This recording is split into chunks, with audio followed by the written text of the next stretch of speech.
13413 on its arrival at platform number 5 of Old Delhi railway station on 25th of February 2015 at 10:55 hours. During the raid, the high-quality fake Indian currency notes of total face value rupees 10 lakh was recovered from the accused persons, namely Sameer and Monu. After the recovery of all of the things from their possession, the accused persons were arrested, Your Honourship. Your Lordship, the further discussion is constructed on the provided facts, so if the facts are clear, the Council seeks permission to proceed with the arguments advanced. Proceed, please. Thank you, sir. Your Lordship, the Latin maxim, actus non facit rem nisi mensit rea, tells us that for any act to be illegal, in nature it must be done with a guilty mind. So this maxim can find its importance under Section 14 of the Indian Evidence Act 1872, which states that the facts which indicate the state of mind or intention are relevant facts in issue. Your Honor, the criminal intent of the accused is very much clear from the aggression which they have shown while delivering their speeches to instigate the people to wage war against the government, especially the remarks which the accused persons have made, that is दुल्हन को सजाना पड़ेगा और दुल्हन को सजाने का वक्त आ गया है, cannot be ignored at all, sir. Sir, in the case of Captain Abdul Sattar versus R.H. Mendelssohn, it was stated that the intention behind the act is to be understood. So one cannot hide under the blanket of benefit of doubt in such type of serious offences. Your Lordship, I kindly request you to refer to page number 24 of the Defence Counsel's written submissions, where they have submitted that prosecution has to produce evidence not only to show that each of the accused has knowledge of the object of conspiracy, but also of the agreement. Your Honor, here I would like to state one case of CBI Hyderabad versus Narayan Rao, that in which it was held that agreement to do an act is the essential of criminal conspiracy, Your Lordship.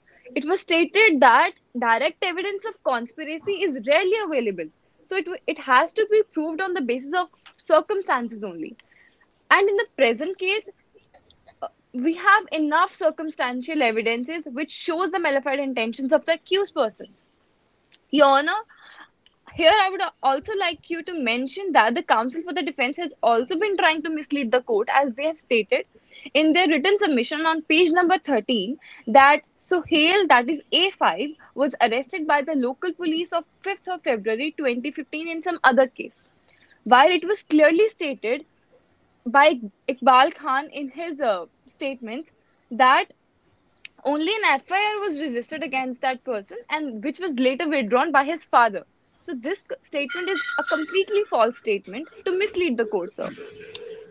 Moving forward, I would like to mention that first of all, some people of the accused association were ignorantly talking about the transfer of FICNs at Guddu's pawn shop. When Guddu received that information, he immediately went to the police station. Then on the very next day, when the police actually raided that train, the accused persons were found there with the FICNs. Secondly, sir, the remarks made by the accused to instigate the people are so horrendous that it will do nothing for the people's welfare, but will exploit their lives, which they already have. Your Honor, here I'd like to mention Article 19 of our Constitution, which talks about the fundamental right of speech and expression, sir. So, our Indian Constitution does not make any right an absolute one. Exactly the same way, even this right of fundamental speech and expression is not an absolute one. Reasonable restrictions can be there, and they are here also. But in the present case, sir, the organization is using this right without any limitation and leading to the incitement of an offense, which is one and the last restriction that is imposed on the fundamental right under Article 19, Clause 2, sir.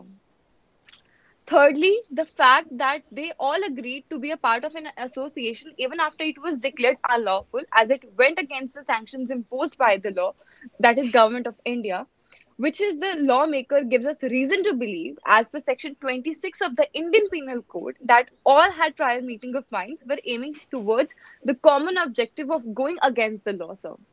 Fourthly, Your Lordship, the technical evidences found in the form of call detail analysis, the tire location of their mobiles, and transcript on important dates, along with the confessions made by the accused persons, also discloses this as a matter of fact, which is of utmost importance, sir. Your Honor, though Section 26 of the Indian Penal Code and Article 20 of the Indian Constitution protects one's right against the self incrimination, sir.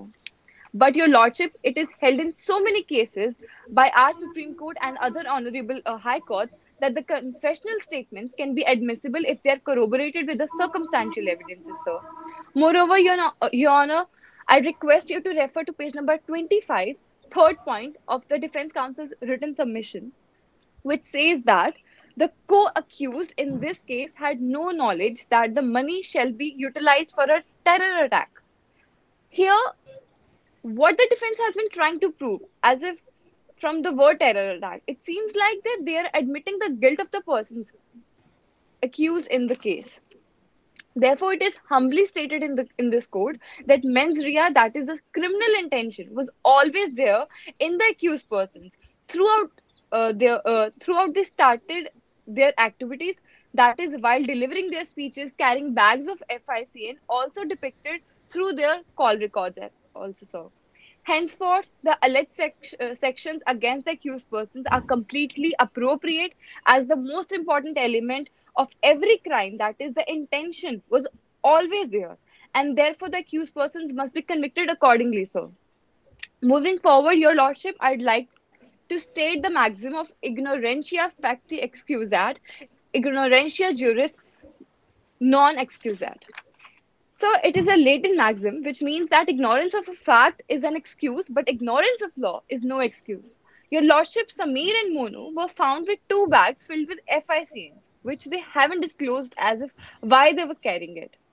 Also, it was held by Kerala High Court that the proof need not be necessary by direct evidence.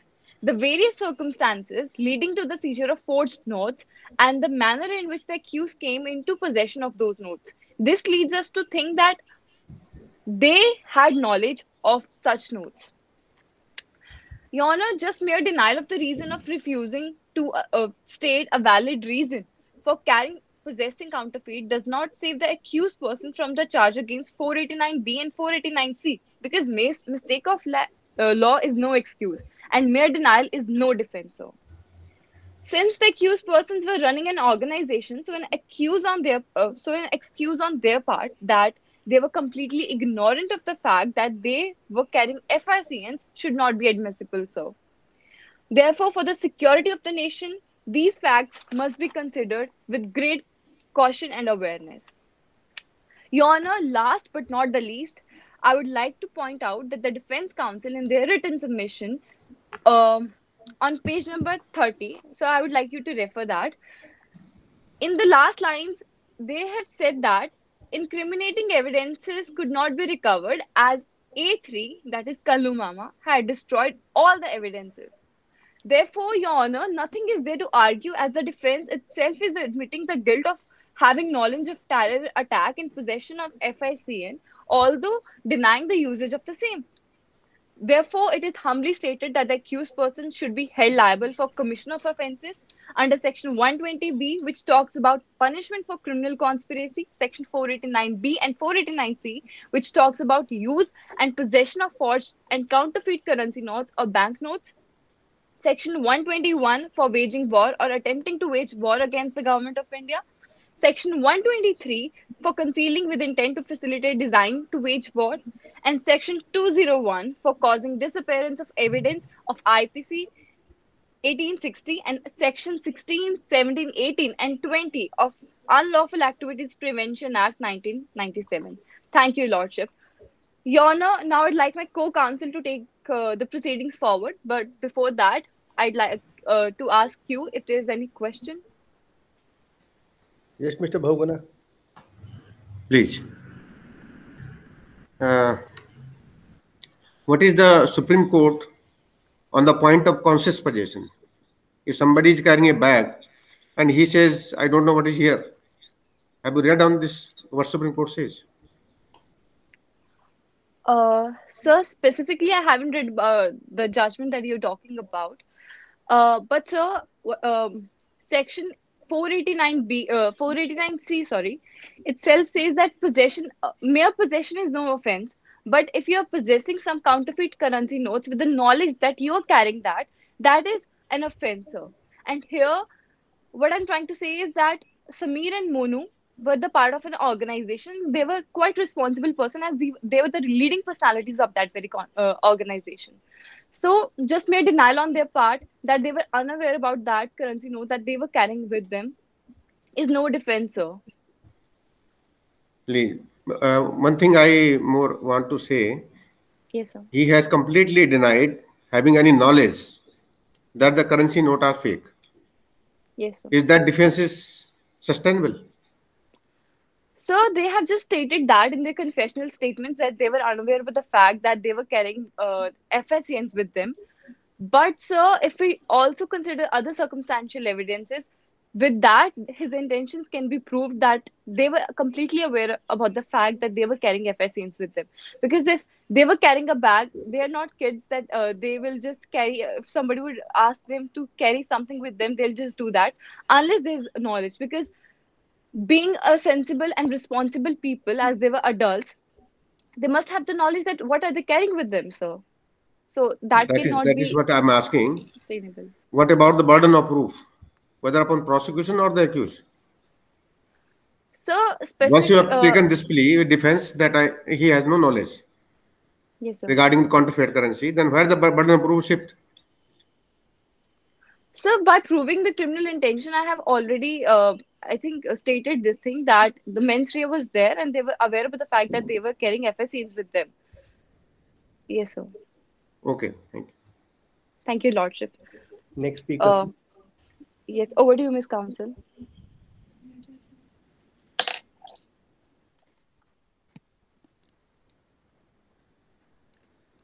My sincere greetings to the honorable bench.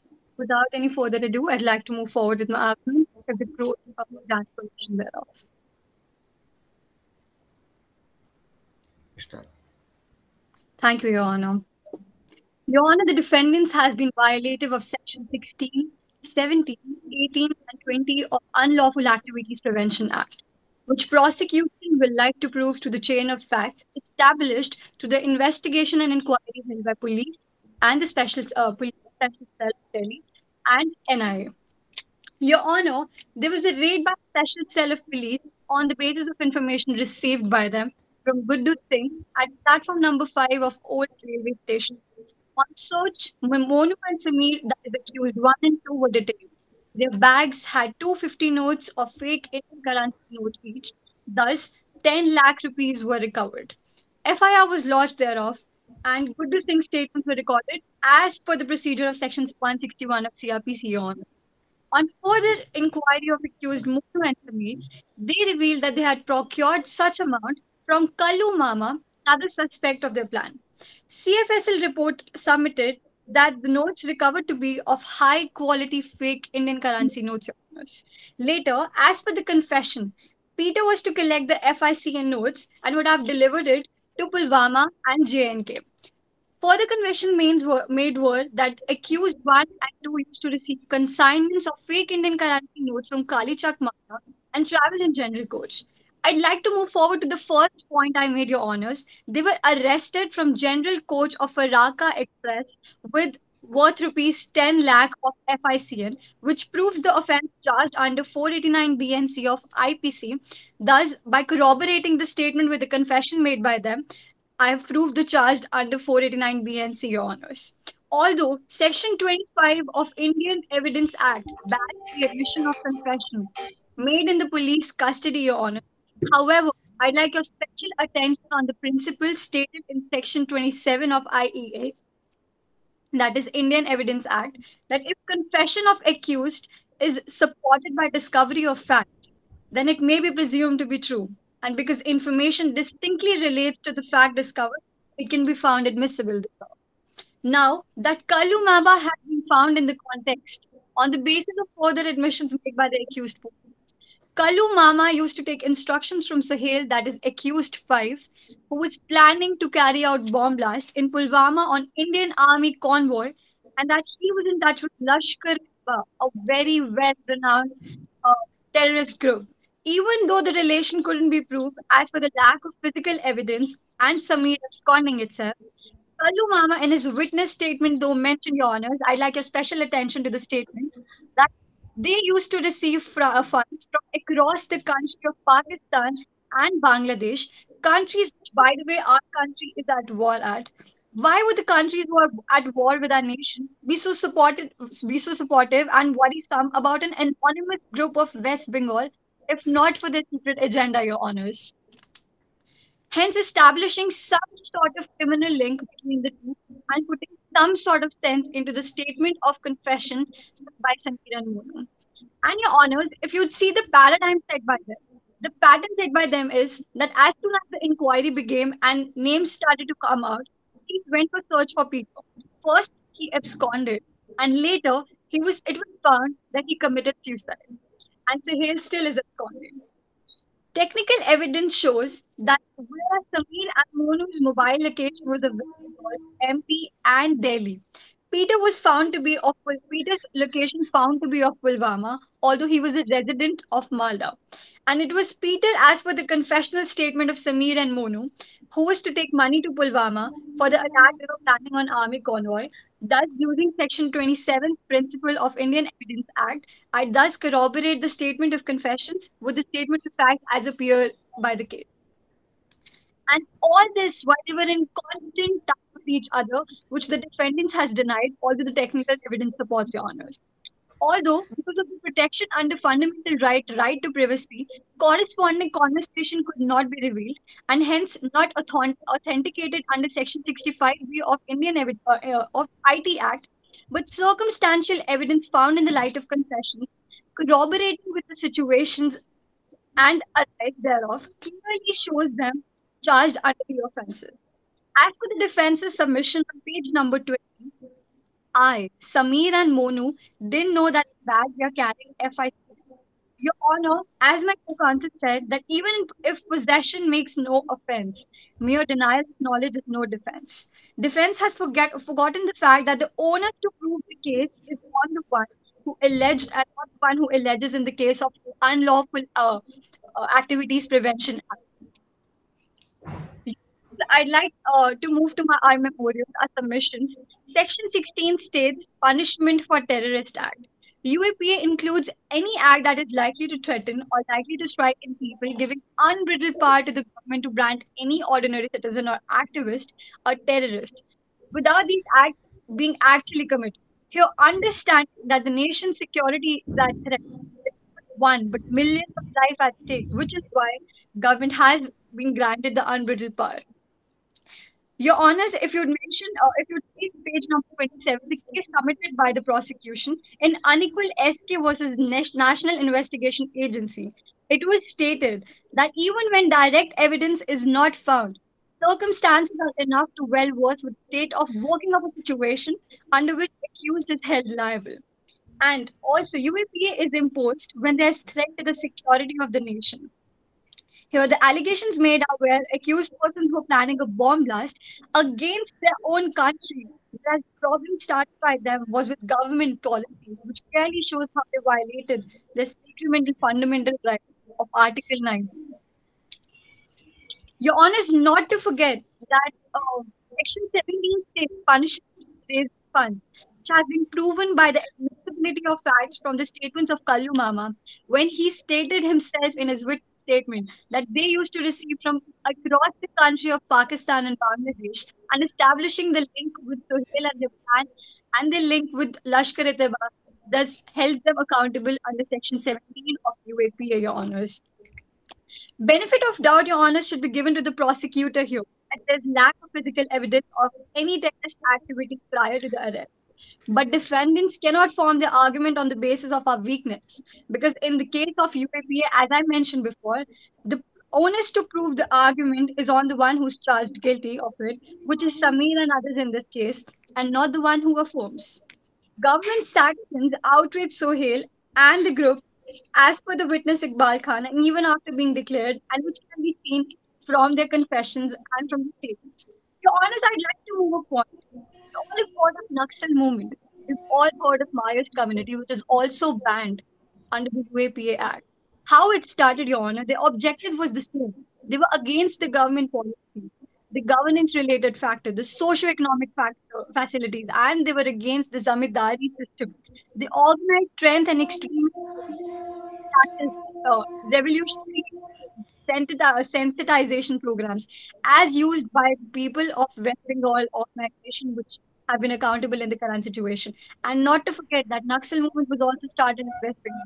The same organization has also been started in West Bengal. And we all know what Maoist community is doing right now. And that is why to prevent the case, I think the police should be appreciated that prevented such a big blast on our army uh, by having all of them accountable and taking the same. Your Honors, also, even when they were considered unlawful by the government for receiving funds from all across the country of Pakistan and Bangladesh, they did not stay. They did not stop their rally or they did not stop their plan. They further outraged by the sanctions imposed on them, and thereof, the statement made by the Sahel was that Dulhan ko sajana padega in the same regard. Your Honors, Section 18 states punishment for conspiracy, etc. Conviction can also be based solely on the confession if the court is satisfied with voluntariness and trustworthiness of confession and corroboration. Since there has been no point of evidences that police used coercion on accused person for confession, and police and NIA submits that the evidences or confession submitted by accused persons during the inquiry were of their free will, and the defendants hasn't made any such point on police being using caution on the person, thus makes them stand admissible and if the court allows. It was Muthu Swami was state 1952 as mentioned by us in our submissions on page number 29, Your Honor, that there's no rule of law which says that conviction can't be upon uncorroborated confessions. However, as a matter of prudence, it is usually considered safe to look at confessions in the light of all the evidence on record, which has been found on the basis of technical evidence, Your Honor, the FIC which were recovered. As per the confessions, and which was later submitted, Your Honor, the circumstances appeared before, and the confession was made later, thus corroborating with on our part and falling under the principle of Section 27 of Indian Evidence Act. In the case of Hemraj versus State of Ajmer, Your Honor, it was held that confession recorded after the commencement of inquiry or trial can still be used in evidence. Your Honors, again, Section 20 states punishment for being member of terrorist gang organization. On the basis of FICN found, with Monu and Samir, which also happens to appear as self-incriminating documents, depicts they were active member of the group. They were sent by Kalu Mama for delivery of FICN. Active participation of these two and delegated orders by Kalu Mama and the links with Sahel takes us to believing the chain of evidences found all. It should also notice on the judgment Pandu Ram Kalu Patil versus State of Maharashtra. Supreme Court held that nonetheless the ban of Section 24 and 25 of Indian Evidence Act would be lifted if the statement is distinctly related to discovery of facts which have been discovered in the present case, Your Honor. And as per the defense's submissions on page number 25, third point, the co-accused in their case had no knowledge that money shall be utilized for a terror attack.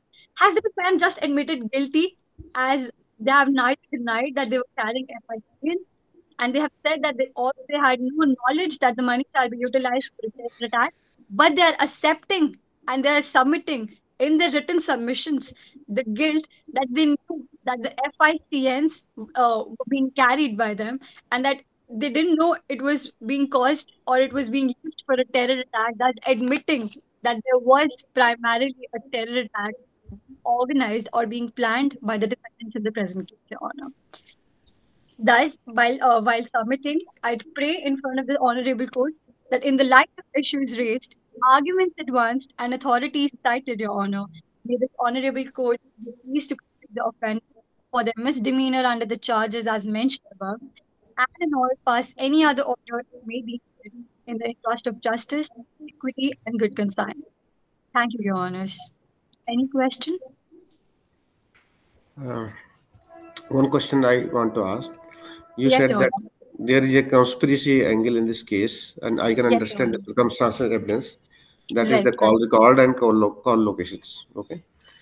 but there is no call recorder, or there is no telephonic call from abroad, overseas. The Lashkar-e-Toiba is involved. How you connect that? That it was connecting to the Lashkar-e-Toiba. It can Your, be a good story to be made by the prosecution. I understand your concern, Your Honor. If I'd like to have the moment to please answer on that. Your Honor, although we cannot develop the direct contact with Lashkar-e-Taiba, but primarily the evidence found that Sahel had links with them as they were receiving funds from the same, from Bangladesh and Pakistan. Why would a country at war with our country otherwise support an anonymous group of West Bengal? And what was the purpose of them putting up rallies at the state from of West Bengal in Pulwama and carrying FIC, and that to which they received funds from Pakistan and Bangladesh in the present case? Although there is no technical evidence suggesting that had contact, there could be other means, Your Honor. Although the locations establish that case, an IT authentication does not permit us before the trial begins and before the court supports us or authoritate us on the same matter that they can be traced, such as because their fundamental right does preached as they're not hence like held guilty thereof. The decision is yet to be finalized. Thus, it could not be corroborated as the present case. Although from the circumstantial evidence and the technical evidence, when all put together, they are found guilty, Your Honor. If that suffices your answer, Your Honor. Okay, thank you. Can you cite Thank any you. law? Can you cite any law that the prosecution is entitled to benefit of doubt? Yes, Your Honor. There has been precedence, Your Honor. I'd rather mention the precedence, Your Honor. Although there's no criminal record on the accused person in the present case, but putting in a situation, the damage which could have been caused possibly by these people, accused persons, and the precedent bomb blast happened in our country. The chain established thereof and the chain established now, and the example of Naxals I gave, how they began and where they are now, clearly depicts a chain of pattern and the paradigm set by them. Thank you. Thank you, Your Honor. Can we have the next team? Oh, yes, sir. May I proceed? Yeah, sure. If it may please the court, I am speaker number 1 and appearing on behalf of the accused in the case of State NIA versus Sameer and others. The counsel shall address the issue of whether the accused is guilty under section 121, 123, 489B and 489C of IPC, and whether the charges pressed against the accused under the Unlawful Activity Prevention Act justified. My co-counsel shall be addressing the issue of whether the evidence by investigating agency enough to uphold the conviction. If my lordship are well versed with the facts of the case, the counsel seeks permission to proceed. Yeah, permission. Start. The accused in this case has been charged for waging war against the state of government of India. In the landmark case of State versus Navjot Sandhu, the court had discussed the issue of waging war against the government of India. In that, the Honorable Justice has referred to the report of Indian Law Commission, which stated, wages war against the government implied a person arraying himself in defiance of the government. This act would involve the like manner and like means a foreign enemy would adopt. The intention or purpose of the act of waging war, that is mens rea, is vital for establishing the motivating factor. Here, the prosecution has claimed that defense has that the defense do not have any direct evidence to prove the same, but the prosecution has failed to associate a chain of association between the co-accused, and there is no intention proved by by mere statements given in police custody. Here, the element is that striking at the sovereign authority of the ruler or the government using force and arms while disregarding government troops and security personnel deployed for maintaining public tranquility is an act of waging war. In the case at hand, the accused neither had the mens rea nor had any knowledge about their actions. Further, the investigation agency did not provide any substantive evidence with regard to the same on which the prosecution is relying. In Muhammad Jamiluddin Nasir versus State of West Bengal, while enumerating what principles are to be kept in mind in cases involving application of Section 121, 122, 121A, read with Section 120 IPC, as well as Section 302 of IPC, the Supreme Court observed that not all violent behavior would fall within the prescription of waging war as contemplated under the said sections. It was also found that the object ought to be achieved to make a case for the application of Section 121 should be directed against the sovereignty of the state and not merely commission of a crime. Even if that happens, it has to be of higher magnitude. And therefore, the court should have a balanced and realistic approach should be maintained while construing the offense committed to find out whether it amounts to waging of war against the state. Whereas for proving the offense under Section 123 IPC against the accused, the prosecution is required to prove that there was concealment by an act or by illegal omission of existing designed to wage war against the government of India, and he intended by such concealment to facilitate, or he knew that such concealment will facilitate the waging of war. My lordship, it is very important to note here that the prosecution in the memo has mentioned that there were two people who the prosecution witness heard, but however there is no mention in the charge sheet who those two persons were, and the prosecution has stated that these were associated with that organization, but in the charge sheet there is no mention of those two people. Even in the absence of proof of involvement in waging war against government of India, concealing such fact by an act or illegal omission with intent to facilitate, or knowing that such concealment will facilitate waging of war will constitute an offence. An accused can always be convicted for such concealing of fact under Section 123. But in the incident case at hand, the investigation agency only submitted the statement of witnesses recorded in police custody, which is not admissible under Section 25 of Evidence Act. The investigating agency also did not provide any conclusive proof that the accused concealed the existence of a design to wage war against the state. Thus, this brings back to my argument that the investigating agency did not provide any chain of evidences that prove that they were associated or that they had the intention to conceal any such plan to wage war against the state. Another key issue that the council would like to highlight is in regards to the fake Indian currency notes. The essential element is that it must be proven that the accused traffics in or utilizes any genuine forged counterfeit currency note or banknotes in any transaction or otherwise with knowledge or reason to believe they are forged or counterfeit. The offence under Section 489B and 489C cannot be found to have been established in evidence unless mens rea is proven.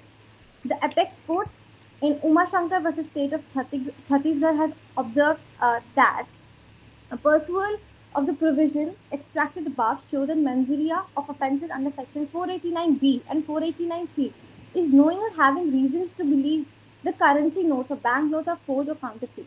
Without the aforementioned mens rea, selling, buying, or receiving from another person or otherwise trafficking in or using as genuine forged or counterfeit currency notes or banknotes is not enough to constitute offence under Section 489B of IPC. So also possessing or even intending to use any forged or counterfeit currency notes or banknotes is not sufficient to make out a case under Section 489C in absence of the mens rea.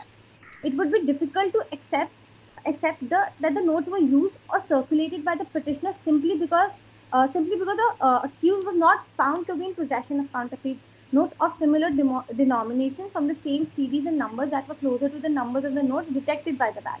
In the case at hand, no material is brought on record by prosecution to show that the accused had the requisite mens rea. In statement given to the police and the defendant witness statement, A2 mentioned, I and Mono didn't know that in bag we are carrying fake currency notes. Moreover, there is no evidence that the accused was asked any particular question about the money notes being fake or counterfeit during his questioning under Section 313 of CRPC, implying that the accused attempted to utilize the counterfeit currency note.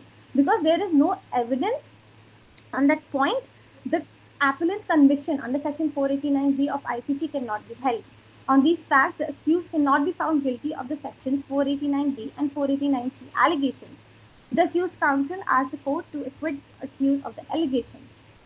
This brings the counsel subsequently to the second issue that the charges under UAPA cannot be justified. There is no substantial evidence to prove beyond reasonable doubt of the accused guilt. Counsel contends that the ingredients of the offences alleged under section 16, 17, 18, and 20 appearing in UAPA are not made out even on plain reading of the factual allegation level against the accused. And accordingly, the additional conditionalities, limitations, and restrictions contained in section 430T, clause 5 of the UAPA would not apply. The main ingredient of section 15 of UAPA is the knowledge of the possession of fake Indian currency. Is fake Indian currency.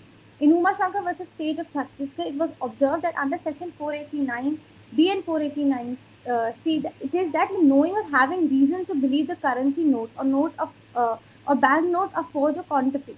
The accused had no knowledge that the currency in the possession is counterfeit. Section 17 of UAP punishes for raising funds for terrorist act. The element of knowledge is to be stressed here. A person is liable only under this act only when he or she knows that such funding is used for terrorist activity. The statements of of A1, accused 1 and accused 2 do not disclose anywhere that they were aware of about fake Indian currency in the possession. It has also come in the statement of defendant 1 and defendant 2 that they were only asked to carry a bag from one place to another and hand it over to Peter. Accused 1 has also stated that upon arrival of the police on the railway station, the Old Delhi railway station, to arrest them, he went unconscious. In Ashu Mondal versus State of West Bengal, the court held that mere possession does not necessarily indicate that there was malintention or intention to use fake Indian currency notes. Intention to use counterfeit currency notes being an essential ingredient of the offence under section 489B and 489 of C, the counsel humbly contends that all above provisions don't subsist as the accused had no knowledge of the funding being used for terrorist organizations. There is no conspiracy proven. An agreement for an illegal act is the most crucial component of criminal conspiracy, and it continues to exist until it is carried out, repudiated, frustrated by choice or necessity. The principal conspirator is presumed to be absconding based on the aforesaid information, and there is no evidence that the accused in any way were associated with prohibited group based on the facts, because there is no documented link between A1 and A2 and the main conspirator. They were merely carrying a bag as requested by Kalu, with no knowledge of the fake Indian currency involvement. My Lordship, I would like to cite what the Supreme Court observed in Mukesh and others versus State of NCT in Delhi. It was held that a charge of conspiracy may prejudice the accused because it is forced them into a joint trial, and the court may consider the entire mass of evidence against every accused. Prosecution has to produce evidence not only to show that each of the accused has knowledge of object of conspiracy, but also of the agreement. In the charge of conspiracy, court has to guard itself against the danger of unfairness to the accused. Introduction of evidence against some may result in conviction of all, which is to be avoided. By means of evidence in conspiracy, which is otherwise inadmissible in the trial of any other substantive offense, prosecution tries to implicate the accused not only in the conspiracy itself, but also in the substantive crime of the alleged conspirators. There is always difficult in tracing the precise contribution of each member of the conspiracy, but then there has to be cogent and convincing evidence against each one of the accused charged with the offense of conspiracy. As observed by learned judge at hand, that this distinction is important today when many prosecutors seek to sweep within the dragnet of conspiracy all those who have been associated in any degree whatever with the main offenders. From the above mentioned cases and facts and statements, it can be inferred that there is no element of active participation, as there is no knowledge of the act. And death of Peter, that is accused for, raises question about the investigation, as it has adversely affected and the chain of association cannot be established. The co-accused in this case had no knowledge that money shall be utilized for a terror attack. The clauses punishing for membership and of support for terror organization exemplify the vagueness at the heart of the statute. Counsel of the accused contends that the ingredients of the offences alleged under section 16, 17, 18, and 20 of UAPA are not made out even on a plain reading of the factual allegation level against the accused, and accordingly the additional conditionalities, limitation, and restriction contained in section 43D of UAPA could not be applied. If my lordship have any question, I would like to answer them. Otherwise, my co-counsel shall be addressing the issue, the third issue that about regarding the evidence. The accused was carrying a bag containing fake currency, and the accused take this defense that he has no knowledge what is in the bag. Now that conscious possession, which is burden of shift upon the accused. Secondly, mens rea, so far the mens rea is concerned, in this case, these offenses are being committed with cool calculation of mind, because there is a benefit to the accused. It is not passion or provocation. On that part, once knowledge is there, the mens rea is very much clear. Now, how you will rebut that presumption once the possession has been proved? My lordship, there is no knowledge of fake Indian currency note, and I would like to state that that the co-accused, that is that Samir and Monu, that were carrying fake Indian currency note, were associated with Kalu, and they had a relationship of friendship, and they had been part of social impact initiative, which was just an organization to help the oppressed. And in a democratic country, I think that is evidently allowed to have your opinion and to not agree with the government policy. So they were just merely carrying a bag as asked by their friend Kalu, and according to the statement given by prosecution witness 2, which also stated they were just part of an organization helping the oppressed people. As the prosecution has tried to say that the organization was a terrorist organization, however, there is no mention, and they are not able to prove that what organization was organizing terrorist activities. And I think, my lordship, the element here is that they did not have any knowledge that they were carrying fake Indian currency note, and they were apprehended on the railway station, whereas there was no presence of any railway station staff as well. Okay. So, Next speaker, please. May it please the court that I am the co-counsel. I am the co-counsel for the accused, and I would like to begin with my argument. Whether the evidence adduced by the investigating agency enough to uphold conviction. My lord, it is humbly submitted before the honorable court that in the given factual matrix, the evidence presented are not sufficient to prove the charges levied on A1, A2, and A3. The evidence presented are not substantive in nature. I would like to state what Section 21 of Evidence Act says. Admissions are relevant and may be proved as against the person who makes them or his representative in interest, but they cannot be proved by or on behalf of the person who makes them or by his representative in the interest, except in the following cases. My lord, Section 21 of the Evidence Act and the Clause 1 states that an admission may be proved or by on behalf of the person making it. When it is of such nature that the person making it were dead, it would be relevant as between third person under Section 32. And the clause 2 states that an admission may be proved by or on behalf of the person making it when consists of a statement of the existence of any state or mind or body, relevant or in issue. When it consists of a statement of the existence of any state of mind or body or in issue made at the time or about the time when such state of a mind or body existed and is accompanied by conduct rendering its falsehood imperable. What a party himself admits to be true may reasonably to be presumed to be so, and until that presumption is rebutted, the fact admitted should be taken to be established. My lord, in Shafaquddin versus Mehboob Ilahi, it was held that an admission of a party is not admissible unless it is to put that the party in Upendranath versus Bhupendranath, without discussing section 21 and without mentioning the earlier Privy Council of Narpa Singh and relying upon Bal Gangadhar Tilak's case, the court stated that certain statement of the party could not be used in evidence unless they were put to the parties for their explanation in view of their discrepancy with the evidence. My lord, section 25 of the Evidence Act state that no confession made to a police officer shall be proved as against of an offence. As per section 22 of Indian Evidence Act, confession to a police officer cannot be used against them in the court. No confession made to a police officer shall be proved against the person accused of any offence. This section aims to zealously protect the accused becoming the victim of his own delusion of the mechanization of others self-incriminate in crime.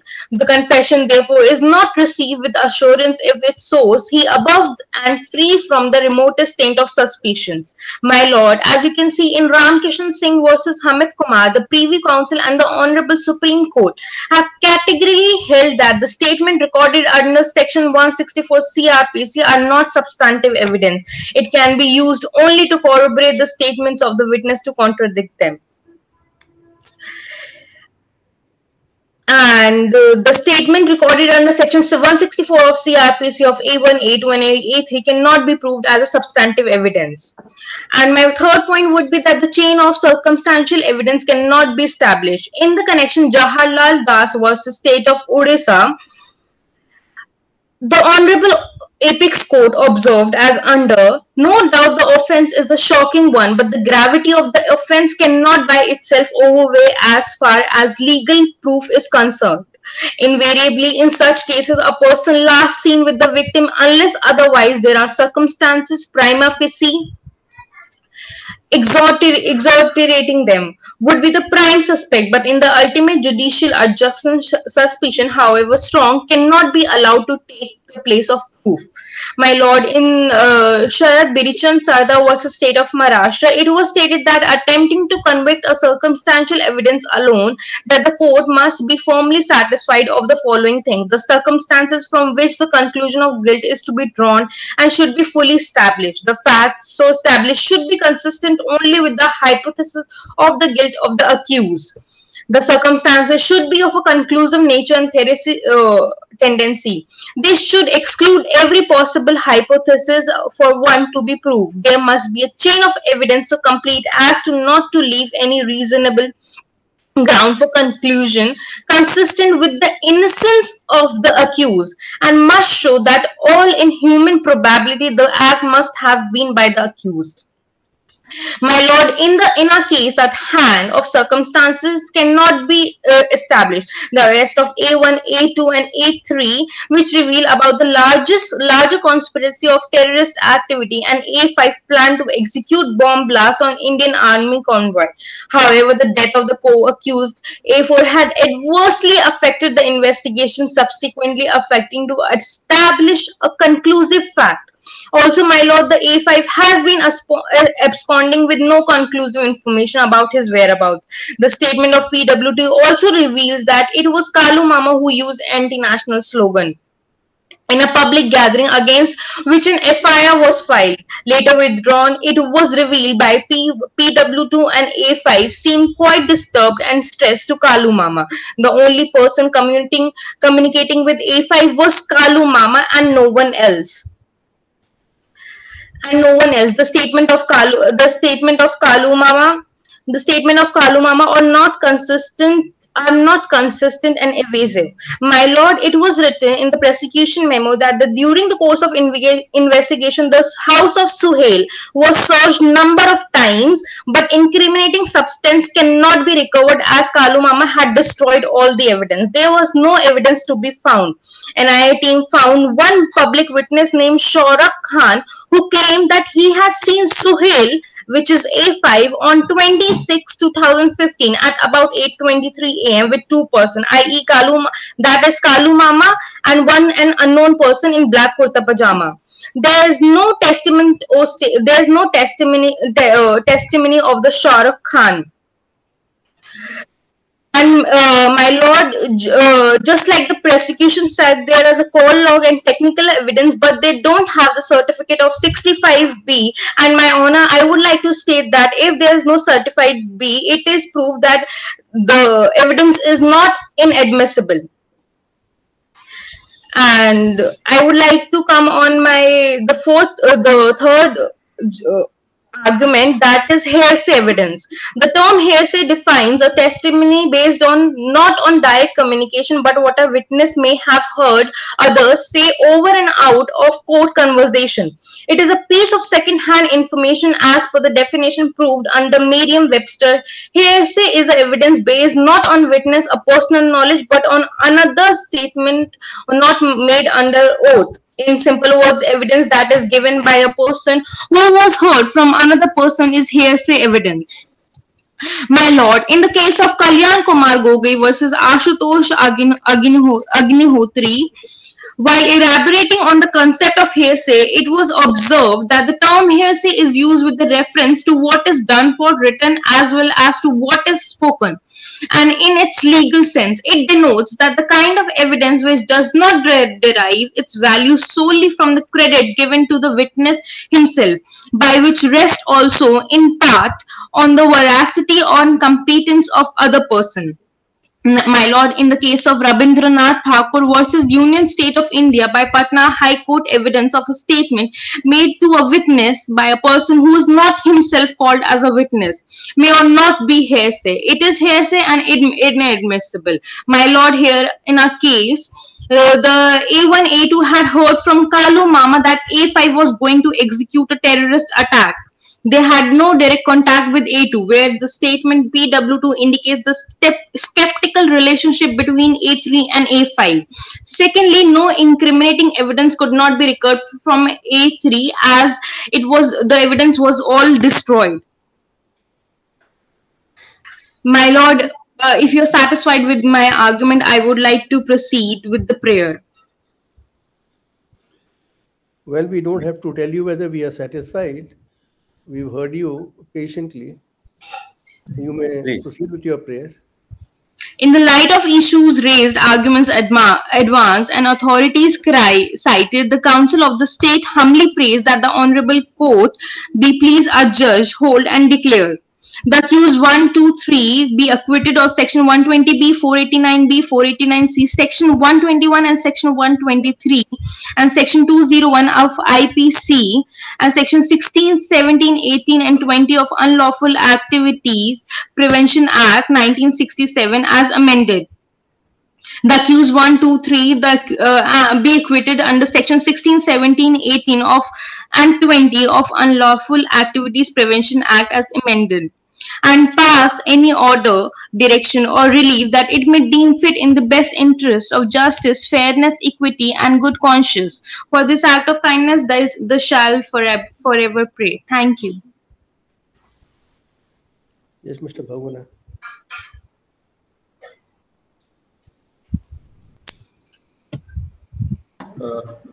Any rebuttals, prosecution? Yes, sir.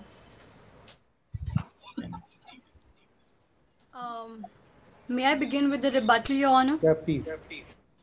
Thank you, Your Honor.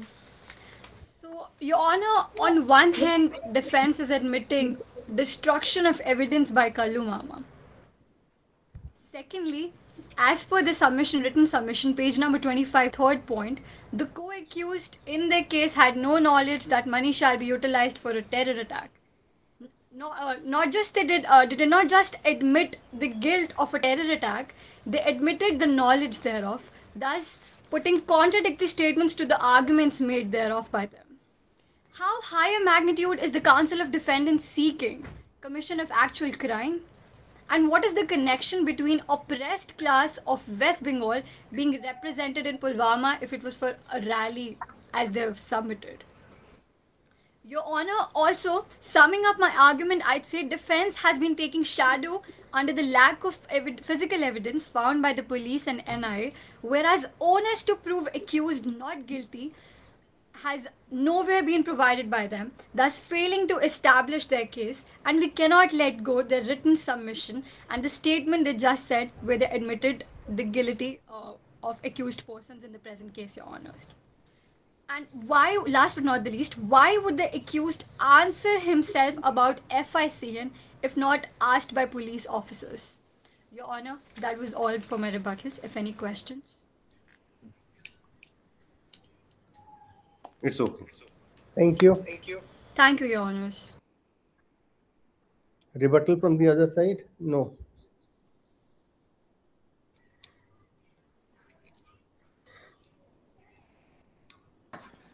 Any rebuttal, team? Yes, yes, sir. I am here. I am here for the rebuttal. Please proceed. My lord, I would like to hear them once again.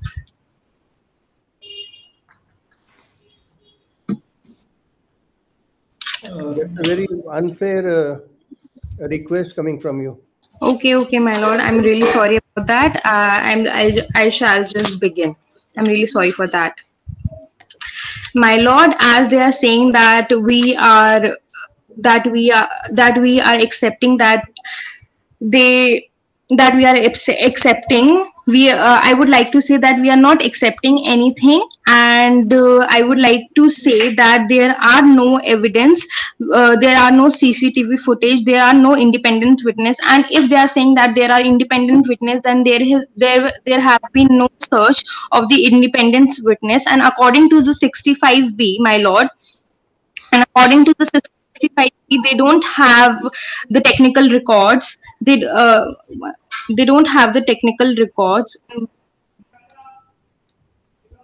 You have to reply to the rebuttal. Yes, my lord, I'm replying. And in the case of Harijit Singh versus State, no independent witness having in public witness inspires more confidence, and thus there was no independent witness. And I would like to say that they have said that the bag was found, but there is no picture of the bag found. But there is no picture of bag found, and it can be planted as well. And as A2 have said that he had no knowledge of he carrying the FICN, and co-accused knowledge is not proved. He has clearly stated that he has no knowledge about it, and he don't have any knowledge. And Section 24 of the Evidence Act stated that confession caused by inducement, threat, or promise, when irrelevant in criminal proceeding, a confession made by an accused person is irrelevant in a criminal proceeding if the making of the confession appears to the court to have been caused by any inducement, threat, or promise having reference to the charge against the accused person proceeding from a person in authority and sufficient. My lord, and they can say the confession made by them, it can be seen that they have been forced or they have been blackmailed, and during 17.28, during the course of investigation, the house of Suhail was searched number of times, but incriminating substance could not be recovered. There was no evidence found. There was no evidence found. And as per the CFSL report, New Delhi, it found that the note received were of high quality, but there are no proof that the CFSL has said that there are no pictures, and as well there are no pictures of the bag as well. The death of and they have admitted this in the seizure memo that the death of a Peter has adversely affected the investigation, as it now becomes difficult to ascertain and arrest, because they don't have any substantive and there is the prosecution have not mentioned anything about the corroborative evidence. They have not found any corroborative evidence, and they have admitted that the death of Peter has adversely affected, because they had no chain of the evidences. And my lord, the prosecution argued that we are on lack of evidence, but I would like to ask them that they found any CCTV footage, and if they have found any witness, there is no it is said that in the witness should be searched by the police, but there is no statement of the independent witness, and there are no photos of the bag. The evidence have not been found, and the evidence have not been found. They can't establish the chain of evidence. The prosecution argued that we are arguing on lack of evidence, but no substantive evidence were brought up by the prosecution to prove the accused of time guilty. Thank you. Thank you. That's all right. Your Honor, do I have to reply? Because I have my time from rebuttal. You do have time, but then you already exhausted your chance of rebuttal. I'm sorry, you're not clearly audible, Your Honor. If you will please repeat what you just said. What I said was that there can't be a rebuttal to a rebuttal. All right, Your Honor. Thank you, Your Honor. Thank you. Thank you. Thanks, everybody. The teams may leave. Thank you so much. Can we have feedback before we leave? Yeah, please. Your Honor, if you would please provide us with... It's a difficult task for us. All speakers were excellent. Oratory was good. Vocabulary was good. And as youngsters, yes, we do sometimes, get nervous. But overall, I would say that it was a job well done. Mr. Bahuguna? Yes. The meeting is very nice, and I like this meeting. So far, the feedback is concerned, you will get the marks. And I would like to state, yeah. My Lordship, I would like to state something. Please. That if you guys, that if I have did any mistake in while addressing to you guys, and I'm really sorry about it. There is no mistake, and you should not take anything in your mind that there was a mistake. You have done your best. Thank you.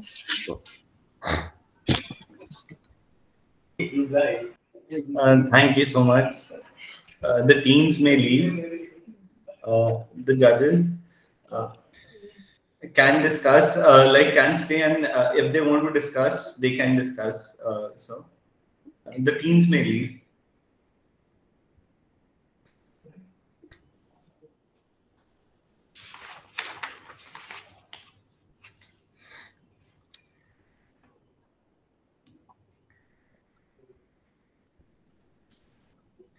Thank you so much, sir. Sure.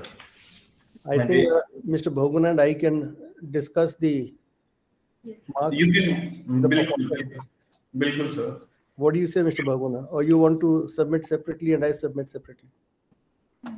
I think that will be, there is no problem, whatever you like. That's no problem. So the mark sheets have to be separate, sir. All right. Okay. We'll give. So we can submit this by tomorrow?